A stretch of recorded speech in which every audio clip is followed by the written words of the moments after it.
स्वागत है आपका एक बार फिर से। पहाड़ की खबरें लेकर हाजिर हैं हम। उत्तराखंड एक्सप्रेस आप देख रहे हैं और सबसे पहले बात करने जा रहे हैं बुलेटिन में अंकिता भंडारी हत्याकांड में आरोपी सौरभ भास्कर की जमानत याचिका कोर्ट ने खारिज कर दी है।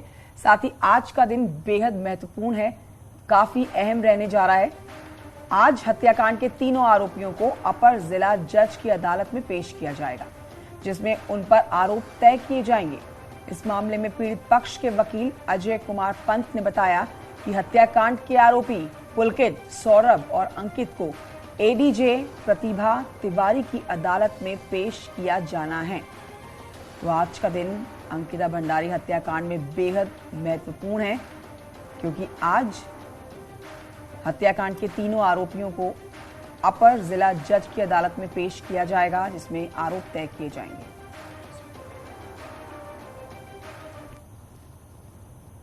जो एक एक्यूज सौरभ भास्कर था, उसकी जमानत हमारे अपर जिला जज महोदय द्वारा खारिज कर दी गई है। कल अंकिता भंडारी हत्याकांड में सारे एक्यूजों में चार्ज बनना है।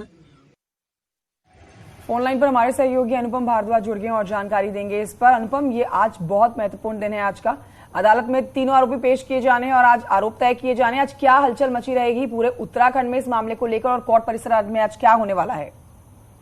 देखिए, आज का दिन काफी अहम रहने वाला है अंकिता हत्याकांड से रिलेटेड, क्योंकि आज से जो अंकिता हत्याकांड की जो मामला है कोर्ट में उसके ट्रायल शुरू हो चुका है। पहला दिन ये ट्रायल का होगा और तीनों जो आरोपी हैं वो कोर्ट में उनकी आज पेशी होनी है। पुलिस भी खासा सतर्क है, क्योंकि काफी संवेदनशील मामला है, लोगों के सेंटिमेंट्स इसमें जुड़े हुए हैं। तो एक लोगों के आने की संभावना भी बनी रहेगी कि कहीं लोग विरोध में ना उतरे, क्योंकि हर कोई जो आरोपी है उनसे आक्रोशित है उनको लेकर।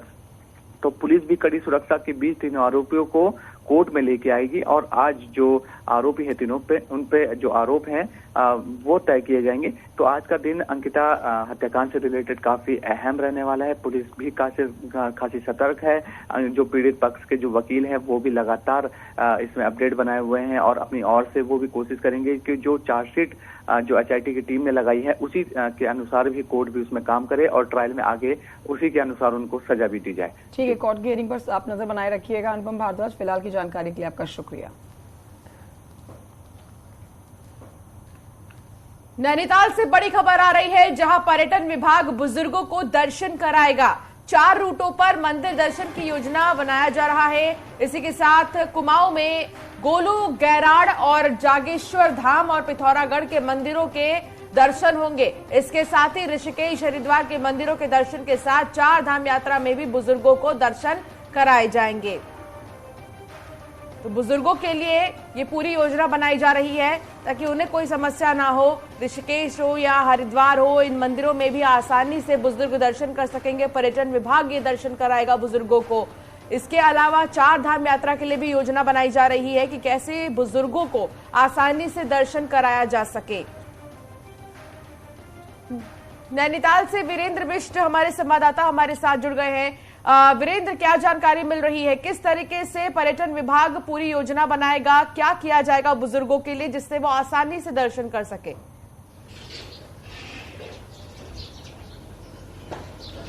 देखिए, अगर देखा जाए तो राज्य सरकार की दीनदयाल उपाध्याय मातृ पितृ योजना के तहत इनको दर्शन कराए जाएंगे। हालांकि इस पर साफ तौर पर यह कहा गया है कि उनको रजिस्ट्रेशन पर्यटन विभाग में कराना होगा और कुमाऊं में खास तौर पर 3-4 रूटों पर काम होना है। जैसे गोलू गैराड़ की यात्रा इस साल कराई जानी है और इसके अलावा पिथौरागढ़, जागेश्वर धाम या जो बागेश्वर का बागनाथ धाम है वहां पर ये यात्रा कराने का प्रावधान है। इसके अलावा ऋषिकेश, हरिद्वार में भी दर्शन कराएंगे और ये यात्रा पूरी तरीके से मुफ्त सरकार कराएगी। इसके अलावा जैसे ही 4 धाम यात्रा शुरू होती है, उन 4 धाम यात्राओं पर भी इन बुजुर्गों को यात्रा कराने का सरकार ने संकल्प लिया है और ये कहा जा सकता है कि जो बुजुर्ग हैं जिनकी उम्र 60 साल से ऊपर हो गई है उनको यात्रा कराने के लिए सरकार कटिबद्ध है और साथ ही रजिस्ट्रेशन फॉर्म राज्य सरकार की ओर से जारी कर दिए गए हैं और पर्यटन विभाग इस पूरी प्रोसेस में लगा हुआ है कि किस तरह से उनको यात्रा कराई जानी है, किस तरह से रूट दिए जाने हैं। अलग अलग अगर देखा जाए तो 4 रूट हैं और जो धार्मिक स्थल है पहाड़ के, खास तौर पर कुमाऊं और गढ़वाल के,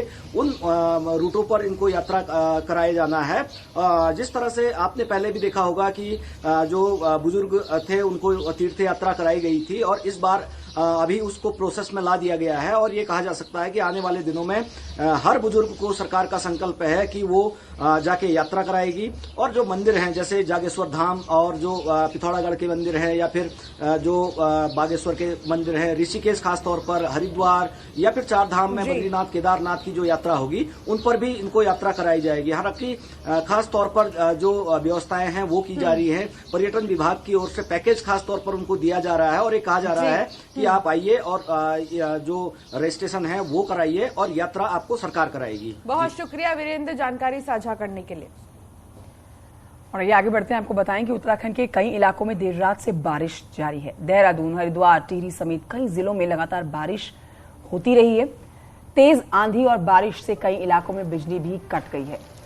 20 मार्च तक मौसम विज्ञान केंद्र ने बारिश का अलर्ट दिया हुआ है। प्रदेश के ऊपरी इलाकों में बर्फबारी का पूर्वानुमान जता दिया गया है।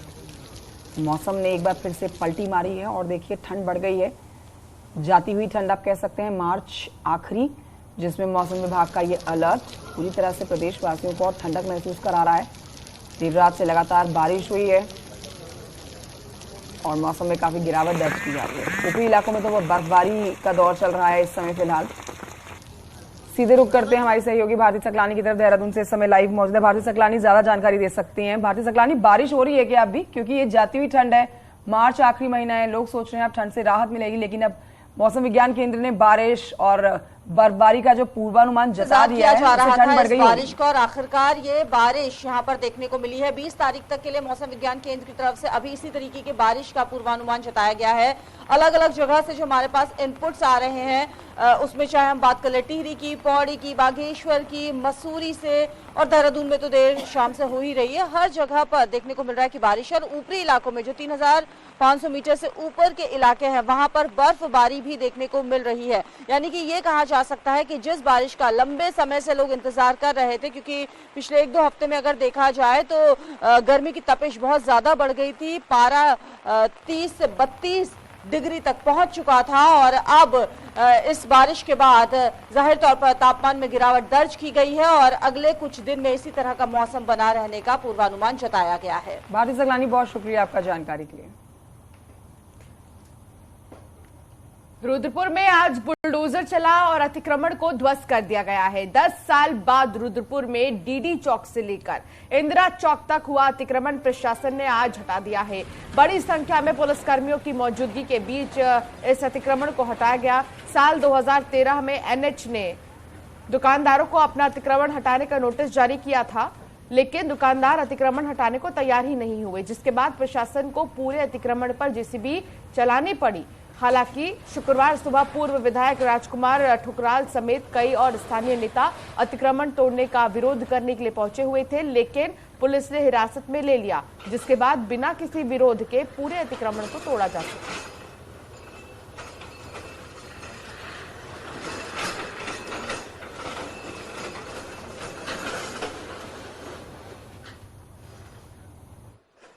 देखिए, NH87 ने इस रोड का जो चौड़ीकरण करना था उसमें चिन्हीकरण किए थे, जहाँ डीडी चौक से इंदिरा चौक के बीच में, जहां पर कई लोगों द्वारा अतिक्रमण किया गया था।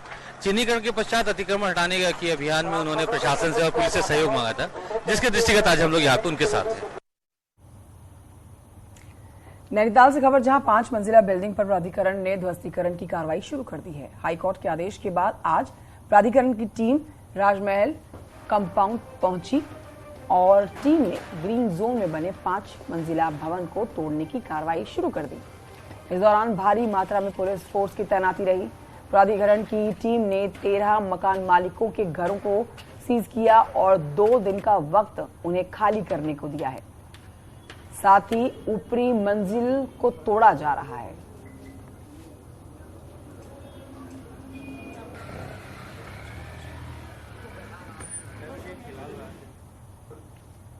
बनबसा में नेपाल और भारत में चलने वाली टैक्सी वाहन चालकों के बीच में विवाद तीसरे दिन भी नहीं सुलझा है। 15 मार्च से नेपाल के महेंद्रनगर में भारतीय टैक्सी नंबर वाली गाड़ियों के एंट्री पर रोक लगा दी गई, जिसके बाद अगले दिन भारतीय टैक्सी चालकों ने बनबसा शारदा बैरेज पर भारत और नेपाल के बीच चलने वाली मैत्री बस को रोककर विरोध दर्ज किया है। भारतीय टैक्सी वाहनों के मालिकों का कहना है कि अगर उनके वाहनों को नेपाल जाने से रोका जा रहा है तो वो भी नेपाली गाड़ियों को भारत में एंट्री होने नहीं देंगे। तो वही अंतर्राष्ट्रीय मामला होने के चलते स्थानीय प्रशासन कुछ कहने से बच रहा है।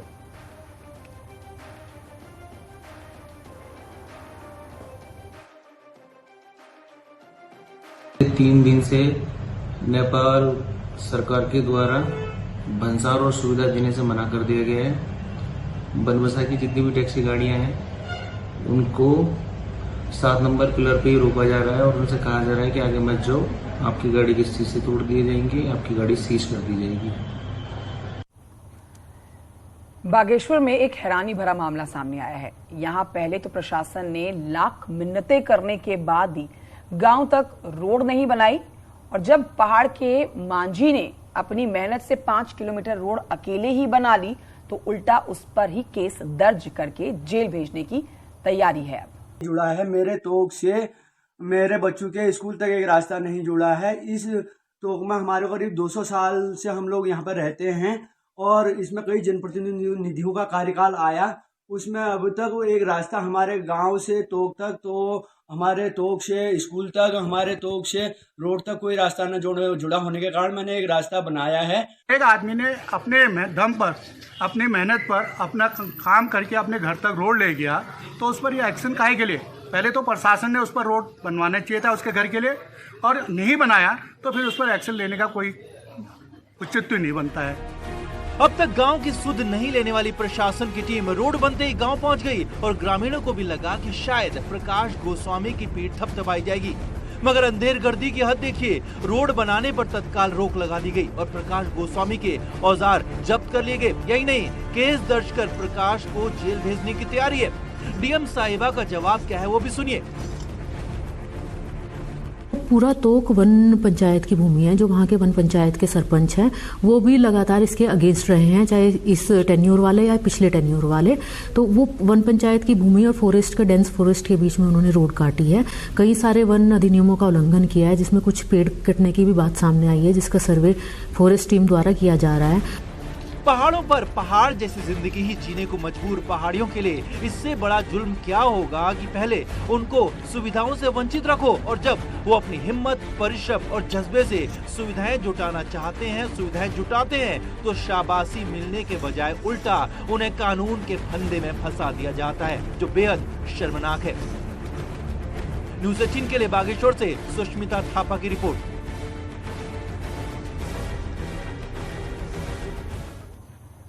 देहरादून में रेरा के आदेश भी बिल्डरों पर अब शिकंजा नहीं कस पा रही हैं। रेरा ने खरीदारों की शिकायत पर 148 मामले में 56 करोड़ का बिल्डरों पर जुर्माना तो लगाया, लेकिन आदेशों का पालन कराने के लिए जिम्मेदार सरकारी मशीनरी बिल्डरों से वसूली नहीं करा पा रही है। आलम तो ये है कि 100 मामले में जुर्माने का एक भी पैसा अभी तक वसूल नहीं हो पाया है। ऐसे में खरीदारों के पक्ष में निर्णय होने के बाद भी पीड़ितों को लाभ नहीं मिल पा रहा है। खरीदारों में ये धारणा आम होती जा रही है कि बिल्डरों से वसूली के रेरा के आदेशों का पालन नहीं हो रहा। अभी तक 148 में से मात्र 18 मामलों में ही वसूली की जा सकी है।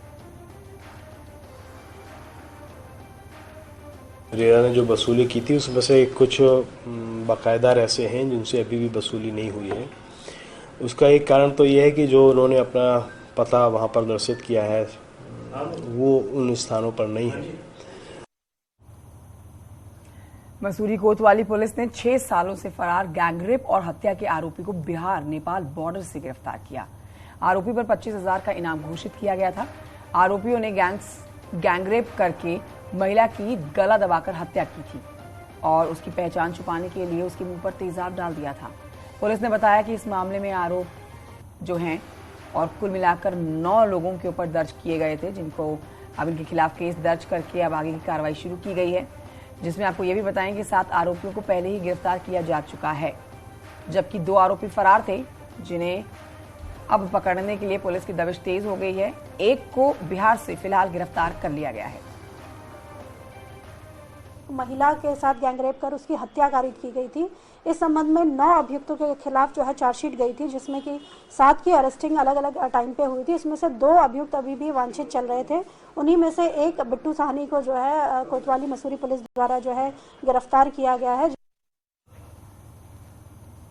टिहरी में पर्यटन सर्किट के तहत टिहरी झील और आसपास के क्षेत्र के डेवलपमेंट को लेकर नई टिहरी वासियों ने ही सवाल खड़े किए हैं।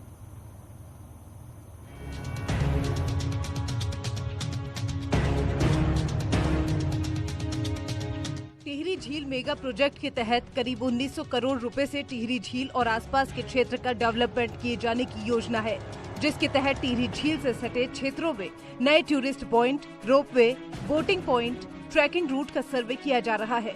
लेकिन लोगों का आरोप है कि ये डेवलपमेंट सिर्फ टिहरी झील तक सीमित है और सर्वे के नाम पर सिर्फ फाइलें बनाई जा रही हैं। टिहरी डैम बना तो उन्होंने ये बोला कि न्यू टिहरी को हम हिल स्टेशन की तरह डेवलप करेंगे, लेकिन आज तक इस शहर में ना तो किसी का ध्यान गया डेवलप करने के लिए।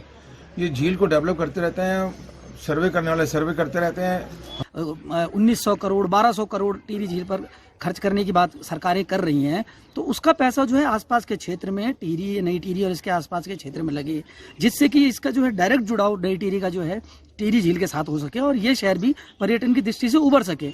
पुरानी टिहरी डूबने के बाद नई टिहरी शहर को बसाया गया और इसे पर्यटन नगरी का नाम दिया गया, लेकिन आज नई टिहरी शहर सिर्फ नाम की पर्यटन नगरी बनकर रह गई है। दूर दराज से आने वाले पर्यटक चंबा से सीधे टिहरी झील पहुंचते हैं, जिस कारण नई टिहरी शहर पर्यटन से कट गया है। टिहरी की तरफ से एक मैंडेट दिया था, जिसपे उनके जो टेक्निकल कंसल्टेंट है उनके द्वारा यहाँ विजिट किया गया था और सर्वे किया गया था। अभी सर्वे उसका ऐसे में जरूरत है तो टिहरी झील मेगा प्रोजेक्ट के तहत ठोस प्लानिंग के जरिए आसपास के क्षेत्र को भी पर्यटन सर्किट से जोड़ने की, जिससे टिहरी झील आने वाले पर्यटक सिर्फ टिहरी झील तक ही सीमित न रह जाए। टिहरी से न्यूज़ 18 के लिए सौरभ सिंह की रिपोर्ट।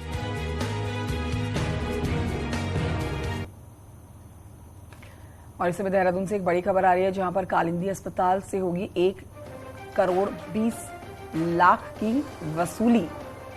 तो कालिंदी अस्पताल से होने वाली है 1 करोड़ 20 लाख की वसूली।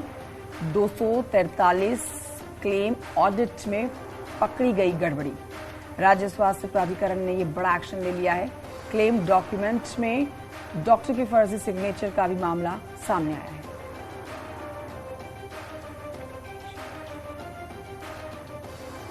अस्पताल से अब ये करोड़ों की वसूली की जानी है। राज्य स्वास्थ्य प्राधिकरण ने ये बड़ा एक्शन ले लिया है। ऑडिट में गड़बड़ी पाई गई है, इसी वजह से ये बड़ा कदम उठाया गया है।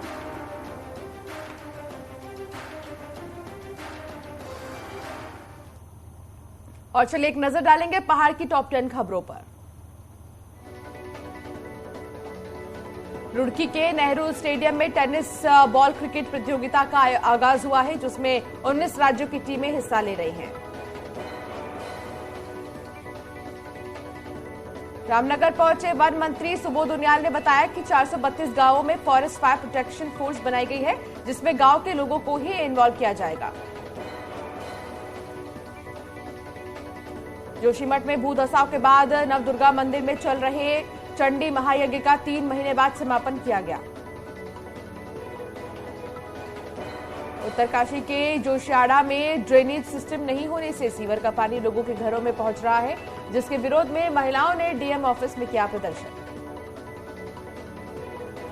ऋषिकेश शहर के बीचों बीच बना ट्रेचिंग ग्राउंड लोगों के लिए मुसीबत बन रहा है। इसे लेकर लोगों ने एसडीएम के सामने विरोध किया। चमोली के थराली सामुदायिक स्वास्थ्य केंद्र में जल्द ही अल्ट्रासाउंड मशीन लगाने के निर्देश दिए गए हैं।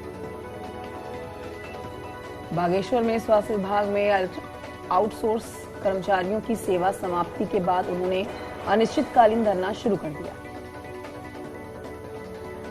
हरिद्वार के ऋषिकुल आयुर्वेद कॉलेज में आयुर्वेद के महत्व को समझाने के लिए सेमिनार का आयोजन किया गया। पेपर लीक मामले में एसटीएफ ने 3 और नकल माफियाओं की संपत्ति जब्त कराने के लिए प्रशासन को रिपोर्ट भेजी है।